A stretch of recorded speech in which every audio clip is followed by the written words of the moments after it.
नमस्कार दोस्तों, स्वागत है आपका एग्जाम बुक चैनल में। दोस्तों, इस वीडियो में आपको बताऊंगा कि किस तरीके से सिटीजनशिप नागरिकता से संबंधित जो प्रश्न आपके पेपर में आएंगे वो किस तरीके से होंगे। जेल वार्डन और ये जितनी भी यूपीएसआई से संबंधित जितनी भी आपकी जॉब्स हैं, इनके लिए सबसे ज़्यादा इंपॉर्टेंट टॉपिक्स हैं ये सब। तो चलिए शुरू करते हैं। सबसे पहले देखते हैं कि संवैधानिक उपबंध संवैधानिक उपबंध क्या है, मतलब जो कॉन्स्टिट्यूशन में जो चीज़ दे रखी है वो वास्तव में क्या है। तो भाग 2 पार्ट 2 में जो है वो नागरिकता से संबंधित उपबंध है। नागरिकता बताई गई है भाग 2 में। अनुच्छेद आर्टिकल 5 से लेके 11 तक जो है वो सिटीजनशिप को बताया गया है। और सिटीजनशिप अधिनियम 1955, सिटीजनशिप एक्ट जो है 1955 जो है वो डिटेल एक दस्तावेज है जो कि बताता है कि किस तरीके से नागरिकता मिलेगी, कैसे जाएगी और क्या क्या उसमें पैमाने होंगे। ये सारी चीज़ें जो हैं ये कॉन्स्टिट्यूशन में दे रखी हैं। उसके बाद बढ़ते हैं, महत्वपूर्ण तथ्य की तरफ चलते हैं। तो महत्वपूर्ण तथ्य में यह है कि नागरिकों को मिलने वाले अधिकार, ऐसे अधिकार जो सिर्फ नागरिकों को मिलते हैं और बाहरी जो लोग होते हैं उनको नहीं मिलते। जैसे जन्म, मूल वंश, जाति, लिंग, जन्म स्थान के आधार पर विभेद नहीं किया जाएगा। ठीक है, ये आर्टिकल 15 में आपका दे रखा है। फिर है लोक नियोजन के विषय में समता, मतलब जो गवर्नमेंट जॉब्स होंगी उनमें आपको कभी भी किसी भी तरीके की कोई भी असमता देखने नहीं मिलेगी। ठीक है, तो यह है आर्टिकल 16 में। अभिव्यक्ति की स्वतंत्रता आर्टिकल 19, बोलने की स्वतंत्रता जो है आर्टिकल 19 में है। फिर है संस्कृति एवं शिक्षा का अधिकार, ये आर्टिकल 29 और 30, आर्टिकल 29 और 30 में आपका आता है। फिर आपका जो भारतीय नागरिक को जो अधिकार मिलते हैं उनमें यह है कि लोकसभा और राज्य विधानसभा में मतदान करने का अधिकार। जो आप लोकसभा में आप चुनाव करते हैं और जो आप राज्य विधानमंडल के मतलब स्टेट में जब चुनाव होते हैं ना उनके लिए आप मतदान कर सकते हैं, वोट डाल सकते हैं। फिर है संसद व राज्य विधानमंडल के लिए चुनाव लड़ने का अधिकार। भाई आपको चुनाव लड़ने का भी अधिकार तभी मिलेगा जब आप भारत के सिटीजन होंगे।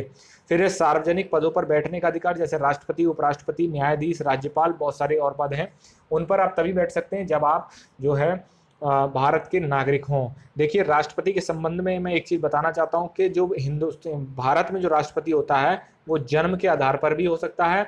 और अगर उसने सिटीजनशिप ली है, मान लीजिए उसके जो है वो छोटा जब भारत में कोई आया उसके बाद उसने सिटीजनशिप मिल गई उसको, फिर वो बड़ा होकर जो है 50-60 साल की उम्र में जाके वो प्रेसिडेंट बन जाता है, तो ये भी जो है भारत के संविधान में लिखा हुआ है। लेकिन अमेरिका के संविधान में यह है कि वहाँ का राष्ट्रपति सिर्फ जन्म के आधार पर ही हो सकता है। ऐसा नहीं है कि कोई इंडियन वहाँ जाके बस गया और जो है वो जाके वहाँ का राष्ट्रपति हो जाएगा, ऐसा नहीं हो सकता वहाँ। आगे बढ़ते हैं। फिर है भारतीय संविधान में एकल नागरिकता। एकल नागरिकता का मतलब ये होता है कि आप एक समय में एक ही देश की नागरिकता ले सकते हो, या तो भारत की या किसी अन्य देश की। किसी अन्य देश की अगर आप नागरिकता ले लेते हो ऑटोमेटिकली आपकी भारत की नागरिकता बर्खास्त हो जाएगी। फिर है भारत की नागरिकता लेने के लिए 12 वर्षों का समय होता है। यदि कोई इंसान 12 वर्षों तक इंडिया में रहता है तो वो भारत की नागरिकता के लिए पंजीकरण करा सकता है, रजिस्ट्रेशन करा सकता है और उसको मिल जाती है। लेकिन ये सारी चीज़ें जो हैं ये सरकार तय करती है।